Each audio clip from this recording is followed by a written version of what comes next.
നമസ്കാരം സുഹൃത്തുക്കളെ, എൻ്റെ പേര് Aswathy. Welcome to Harshitham edutech. 10th prelims അടുത്ത ഘട്ടങ്ങളിൽ പരീക്ഷ എഴുതുന്നവർ നോക്കിയിരിക്കേണ്ട ഏറ്റവും പ്രധാനപ്പെട്ട 100 മുൻവർഷ ചോദ്യങ്ങളുടെ ഡിസ്കഷനാണ്. ഒരു ക്വസ്റ്റ്യൻ തന്നെ ഒരുപാട് ഫാക്ട്സ് ഞാൻ പറയുന്നുണ്ട്. അപ്പോൾ ഈ ഒറ്റ ക്ലാസ്സിൽ നിന്ന് 2 മാർക്ക് നിങ്ങൾക്ക് കിട്ടുന്ന രീതിയിലാണ് എല്ലാ ക്വസ്റ്റ്യൻസും അറേഞ്ച് ചെയ്തിരിക്കുന്നത്. 2ൽ കൂടുതൽ മാർക്ക് പ്രതീക്ഷിക്കാം ഈ ഒരൊറ്റ ക്ലാസ്സിൽ നിന്ന്. ഓക്കെ, അപ്പോൾ ക്ലാസ്സിലേക്ക് കടക്കാം. അതിനു മുന്നേ നമ്മുടെ ടെലഗ്രാം ചാനൽ ജോയിൻ ചെയ്യാത്തവരുണ്ടെങ്കിൽ ഫസ്റ്റ് കമന്റ് ഒന്ന് ചെക്ക് ചെയ്തേക്കുക. ലിങ്ക് ഞാൻ പിൻ ചെയ്ത് വെച്ചിട്ടുണ്ട്. സ്റ്റാർട്ട് ചെയ്താലോ?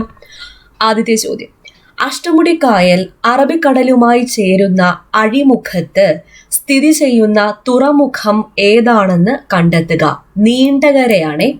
അഷ്ടമുടിക്കായൽ അറബിക്കടലുമായി ചേരുന്ന അഴിമുഖത്ത് സ്ഥിതി ചെയ്യുന്ന തുറമുഖം ഏതാ? നീണ്ടകര. നീണ്ടകര. ഈ നീണ്ടകരയെ പറ്റി PSC എപ്പോഴും ചോദിക്കാറുണ്ട്. നീണ്ടകര ഏത് ജില്ലയിലാണ്? കൊല്ലം ജില്ലയിലാണ്. Indo Norwegian fisheries community project സ്ഥാപിതമായത് എവിടെയാ? നീണ്ടകരയിലാണ് Indo Norwegian fisheries community project സ്ഥാപിതമായത്. കേരളത്തിലെ മേജർ തുറമുഖം ഏതാണ്? കൊച്ചിയാണ് കേരളത്തിലെ മേജർ തുറമുഖം. കൂടാതെ ഇന്ത്യയിലെ ഏറ്റവും വലിയ തടാക തുറമുഖവും ഏത് തന്നെയാണ്? കൊച്ചി തുറമുഖമാണ്. കൊച്ചി തുറമുഖത്തിന്റെ രൂപീകരണത്തിന് കാരണമായ പെരിയാറിലെ കനത്ത വെള്ളപ്പൊക്കം ഉണ്ടായത് എന്ന് 1341 1341. ഇനി ഇന്ത്യയിലെ ഏറ്റവും വലിയ ആഴക്കടൽ തുറമുഖം ഏതാ? വിഴിഞ്ഞം. വിഴിഞ്ഞമാണ് ഇന്ത്യയിലെ ഏറ്റവും വലിയ ആഴക്കടൽ തുറമുഖം. വിഴിഞ്ഞം തുറമുഖത്തിന്റെ നിർമ്മാണ ചുമതലയുള്ള കമ്പനി ഏതാണ് എന്ന് ചോദിച്ചാൽ അദാനി പോർട്സ് ആണ്. അദാനി പോർട്സ്. മലപ്പുറം ജില്ലയിലെ ഏക തുറമുഖം ഏതാ? പൊന്നാനി തുറമുഖമാണ് മലപ്പുറം ജില്ലയിലെ ഏക തുറമുഖം.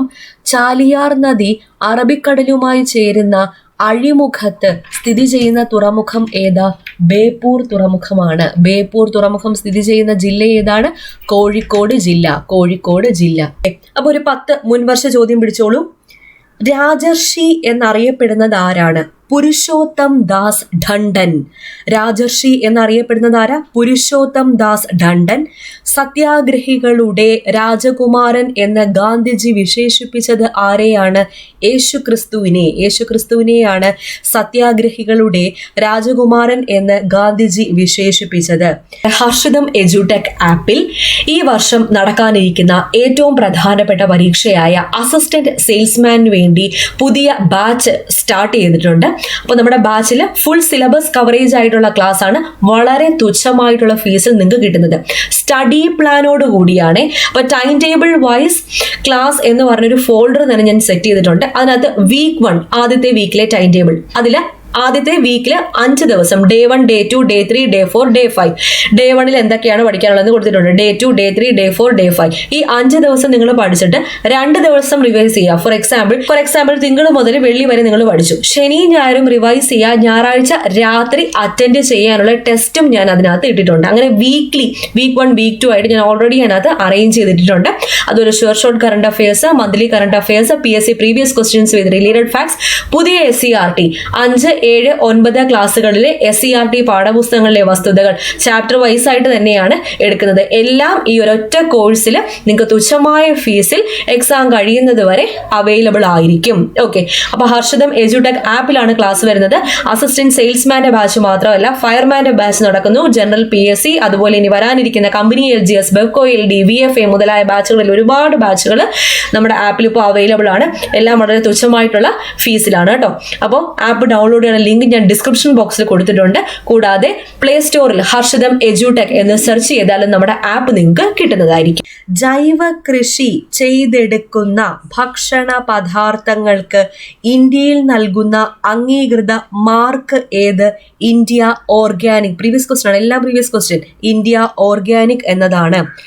നാണയത്തിൽ പ്രത്യക്ഷപ്പെട്ട ആദ്യ ഇന്ത്യൻ പ്രധാനമന്ത്രി ആരാ?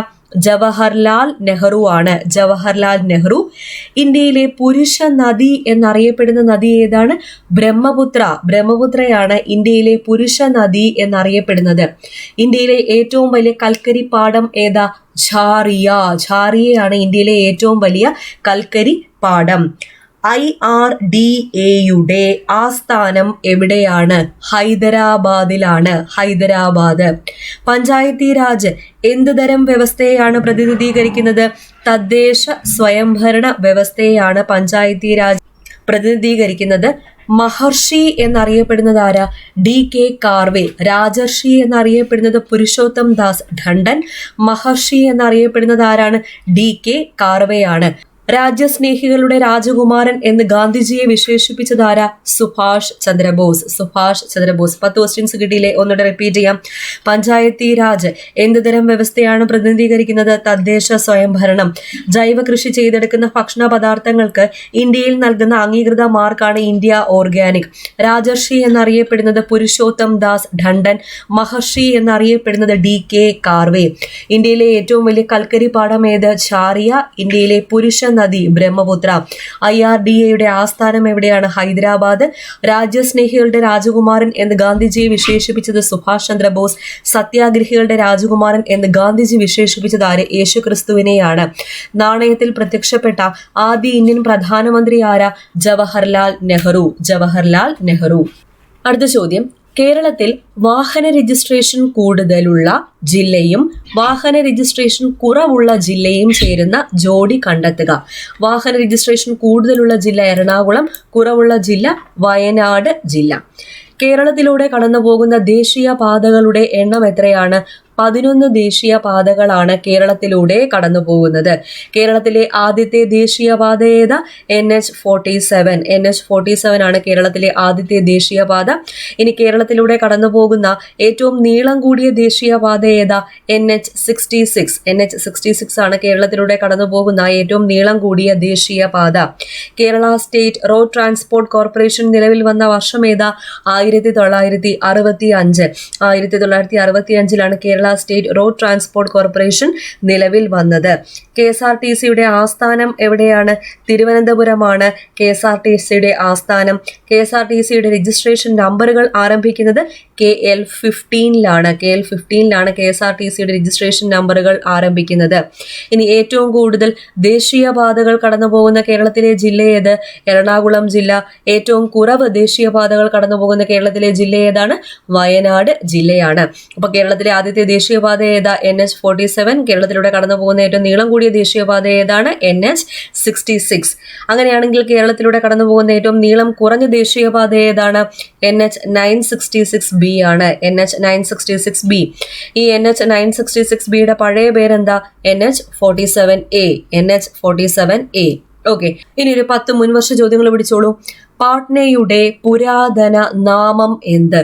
പാടലീപുത്രം. പാടലീപുത്രം എന്നതാണ് പാട്നയുടെ പുരാതന നാമം. ധീര സ്വാതന്ത്ര്യ സമര സേനാനി ലാലാ ലജ്പത് റായിയുടെ മരണം സംഭവിച്ചത് ഏത് പ്രക്ഷോഭത്തോടനുബന്ധിച്ചാണ്? സൈമൺ കമ്മീഷൻ വിരുദ്ധ പ്രക്ഷോഭത്തോടനുബന്ധിച്ചാണ് ലാലാ ലജ്പത് റായിയുടെ മരണം സംഭവിച്ചത്. നിലക്കടല ഏറ്റവും കൂടുതൽ ഉൽപ്പാദിപ്പിക്കുന്ന സംസ്ഥാനം ഏതാണ്? ഗുജറാത്ത് ആണ്. ഗുജറാത്ത്. ബീഹാർ സയന്റിഫിക് സൊസൈറ്റി സ്ഥാപിച്ച വർഷം ഏതാ? 1868. 1868ലാണ് ബീഹാർ സയന്റിഫിക് സൊസൈറ്റി സ്ഥാപിച്ചത്. സിഖുകാരുടെ അവസാനത്തെ ഗുരു ആര്? ഗുരു ഗോവിന്ദ് സിംഗ്. ഗുരു ഗോവിന്ദ് സിംഗ് ആണ് സിഖുകാരുടെ അവസാനത്തെ ഗുരു. ലോക് നായിക് എന്ന പേരിൽ അറിയപ്പെടുന്നത് ആരാണ്? ലോക് നായിക് ജയപ്രകാശ് നാരായണൻ. ജയപ്രകാശ് നാരായണനാണ് ലോക് നായിക് എന്ന പേരിൽ അറിയപ്പെടുന്നത്. ഗാന്ധിജിയുടെ സമാധി സ്ഥലം ഏതു പേരിൽ അറിയപ്പെടുന്നു? രാജ്ഘട്ട് എന്ന പേരിൽ അറിയപ്പെടുന്നു. രാജ്ഘട്ട്. ജവഹർലാൽ നെഹ്റു അന്തരിച്ചത് ഏതു വർഷമാണ്? 1964. 1964ലാണ് ജവഹർലാൽ നെഹ്റു അന്തരിച്ചത്. റായ്പൂർ ഏത് സംസ്ഥാനത്തിന്റെ തലസ്ഥാനം? ഛത്തീസ്ഗഡിന്റെ തലസ്ഥാനം. ഛത്തീസ്ഗഡിന്റെ തലസ്ഥാനം. ഏഷ്യയുടെ പ്രകാശം എന്ന അപരനാമത്തിൽ അറിയപ്പെടുന്ന വ്യക്തി ആരാ? ശ്രീബുദ്ധൻ. ശ്രീബുദ്ധൻ. ഇപ്പൊ 10 ചോദ്യങ്ങൾ ഒന്നുകൂടെ റിവൈസ് ചെയ്യാം. ബീഹാർ സയന്റിഫിക് സൊസൈറ്റി സ്ഥാപിച്ച വർഷം 1868. സിഖുകാരുടെ അവസാനത്തെ ഗുരു ഗുരു ഗോവിന്ദ് സിംഗ്. നിലക്കടല ഏറ്റവും കൂടുതൽ ഉൽപ്പാദിപ്പിക്കുന്ന സംസ്ഥാനം ഏതാണ്? ഗുജറാത്ത് ആണ്. പാട്നയുടെ പുരാതന നാമം പാടലീപുത്രം. റായ്പൂർ ഏത് സംസ്ഥാനത്തിന്റെ തലസ്ഥാനം? ഛത്തീസ്ഗഡിന്റെ തലസ്ഥാനം. ധീര സ്വാതന്ത്ര്യ സമര സേനാനി ലാലാ ലജ്പത് റായിയുടെ മരണം സംഭവിച്ചത് ഏത് പ്രക്ഷോഭത്തോടനുബന്ധിച്ച്? സൈമൺ കമ്മീഷൻ വിരുദ്ധ സൈമൺ കമ്മീഷൻ ബിരുദ പ്രക്ഷോഭത്തോട് അനുബന്ധിച്ച്. ജവഹർലാൽ നെഹ്റു അന്തരിച്ചത് ഏതു വർഷം? 1964. ലോക് നായക് എന്ന പേരിൽ അറിയപ്പെടുന്നത് ആരാണ്? ജയപ്രകാശ് നാരായണനാണ്. ജയപ്രകാശ് നാരായണൻ. ഏഷ്യയുടെ പ്രകാശം എന്ന അപരനാമത്തിൽ അറിയപ്പെടുന്നത് ശ്രീബുദ്ധൻ. ഗാന്ധിജിയുടെ സമാധി സ്ഥലം ഏതാണ്? രാജ്ഘട്ട് ആണ്. രാജ്ഘട്ട്. അടുത്ത ചോദ്യം, 2020 വർഷത്തിൽ സംസ്ഥാനത്തെ മികച്ച കായിക താരത്തിനുള്ള ജിമ്മി ജോർജ് ഫൗണ്ടേഷൻ അവാർഡ് ലഭിച്ച വ്യക്തി ആരാണ്? മിനിമോൾ എബ്രഹാം ആണ്. മിനിമോൾ എബ്രഹാം. പ്രഥമ ജിമ്മി ജോർജ് ഫൗണ്ടേഷൻ അവാർഡ് ലഭിച്ച വ്യക്തി ആരാ? PT ഉഷയാണ്. PT ഉഷ. ജിമ്മി ജോർജ് ഇൻഡോർ സ്റ്റേഡിയം സ്ഥിതി ചെയ്യുന്നത് എവിടെയാ? തിരുവനന്തപുരത്തെ വെള്ളയമ്പലത്താണ് ജിമ്മി ജോർജ് ഇൻഡോർ സ്റ്റേഡിയം സ്ഥിതി ചെയ്യുന്നത്. കായിക മേഖലയിൽ നൽകുന്ന കേരള സംസ്ഥാനത്തെ പരമോന്നത പുരസ്കാരം ഏതാണ്? GV രാജ പുരസ്കാരം. GV രാജ സ്പോർട്സ് പുരസ്കാരം. GV രാജ സ്പോർട്സ് അവാർഡിന്റെ സമ്മാനത്തുക എത്രയാണ്? 3 ലക്ഷം രൂപയാണ്. 3 ലക്ഷം രൂപ. കേരള സംസ്ഥാന സ്പോർട്സ് കൗൺസിലിന്റെ ആസ്ഥാനം തിരുവനന്തപുരമാണ്. തിരുവനന്തപുരം. കേരള സ്റ്റേറ്റ് സ്പോർട്സ് കൗൺസിലിന്റെ നിലവിലെ പ്രസിഡന്റ് ആരാണ്? യു ഷറഫ് അലി. യു ഷറഫ് അലി. ആദ്യത്തെ പ്രസിഡന്റ് ആരാ? ഗോദവർമ്മ രാജ. അതായത് GV രാജയാണ് ആദ്യത്തെ പ്രസിഡന്റ്. ഒരു 10 മുൻവർഷ ചോദ്യം നോക്കാം. ഓൾ ഇന്ത്യ കിസാൻ സഭ സ്ഥാപിച്ചത് ആര്? ഓൾ ഇന്ത്യ കിസാൻ സഭ സ്ഥാപിച്ചത് സഹജാനന്ദ സരസ്വതിയാണ്. സഹജാനന്ദ സരസ്വതി. ഈസ്റ്റ് ഇന്ത്യ അസോസിയേഷന്റെ സ്ഥാപകൻ ആരാണ്? ദാദാഭായ് നവറോജി. വർഷം, അത് അടുത്തൊരു ചോദ്യം. 1866. 1866. ഇന്ത്യൻ അസോസിയേഷൻ സ്ഥാപിച്ചത് ആരെല്ലാം ചേർന്ന്? ആനന്ദമോഹൻ ബോസും SN ബാനർജിയും ചേർന്ന്. ആനന്ദമോഹൻ ബോസും SN ബാനർജിയും ചേർന്ന്. നാഷണൽ ഇന്ത്യൻ അസോസിയേഷൻ സ്ഥാപിച്ചത് ആരാ? Mary carpenter. Mary carpenter. എവിടെയാണ് സ്ഥാപിച്ചത്? ലണ്ടനിലാണ്. ലണ്ടൻ. ഭാരതരത്നവും നിഷാൻ-ഇ-പാകിസ്ഥാനും നേടിയ ഇന്ത്യക്കാരൻ ആരാണ്? മൊറാർജി ദേശായിയാണ്. മൊറാർജി ദേശായിയാണ് ഭാരതരത്നവും നിഷാൻ-ഇ-പാകിസ്ഥാനും നേടിയ ഇന്ത്യക്കാരൻ. ഇനി ഏറ്റവും കൂടുതൽ കാലം രാഷ്ട്രപതി ആയിരുന്നത് ആര്? ഡോക്ടർ രാജേന്ദ്ര പ്രസാദ് ആണ്. ഡോക്ടർ രാജേന്ദ്ര പ്രസാദ്. 2 സംസ്ഥാനങ്ങളുടെ തലസ്ഥാനമായ നഗരം ഏതാണ്? ചണ്ഡീഗഡ്. ചണ്ഡീഗഡ് ആണ് 2 സംസ്ഥാനങ്ങളുടെ തലസ്ഥാനമായ നഗരം. ഗാന്ധിജിയെ അർദ്ധനഗ്നനായ ഫക്കീർ എന്ന് വിശേഷിപ്പിച്ചതാരാ? വിൻസ്റ്റൺ ചർച്ചിലാണ് ഗാന്ധിജിയെ അർദ്ധനഗ്നനായ ഫക്കീർ എന്ന് വിശേഷിപ്പിച്ചത്. MS സ്വാമിനാഥൻ ഏതു മേഖലയുമായി ബന്ധപ്പെട്ടിരിക്കുന്നു? കൃഷിയുമായി ബന്ധപ്പെട്ടിരിക്കുന്നു. ആര്? MS സ്വാമിനാഥൻ. MS സ്വാമിനാഥൻ. അടുത്ത ചോദ്യം, പൊതുജനത്തിന് സൗജന്യമായി വൈഫൈ ഏർപ്പെടുത്തിയ കേരളത്തിലെ ആദ്യത്തെ പഞ്ചായത്ത് ഏത്?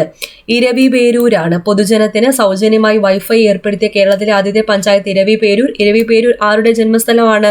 പൊയ്കയിൽ ശ്രീ കുമാര ഗുരുദേവന്റെ ജന്മസ്ഥലം. ഇനി എല്ലാവർക്കും ഇന്റർനെറ്റ് എന്ന ലക്ഷ്യത്തോടെ സംസ്ഥാന സർക്കാർ നടപ്പിലാക്കുന്ന പദ്ധതിയാണ് ഏത്? KFON. KFON എന്നാണ് എഴുതുന്നത്. KFON. ഫുൾ ഫോം എന്താണ്? Kerala fibre optic network. Kerala fibre optic network. School വിദ്യാർത്ഥികൾക്ക് സൗജന്യ വൈഫൈ നൽകുന്ന കേരളത്തിലെ ആദ്യത്തെ പഞ്ചായത്ത് ഏതാ?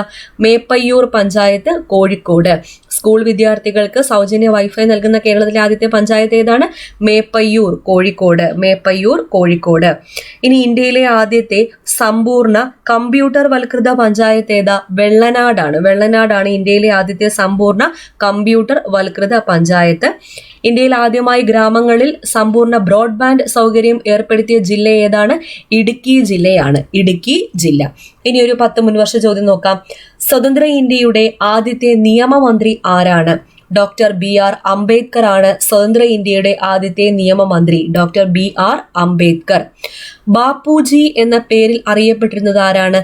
മഹാത്മാ ഗാന്ധിയാണ്. മഹാത്മാ ഗാന്ധി. നേതാജിയോ? സുഭാഷ് ചന്ദ്രബോസ്.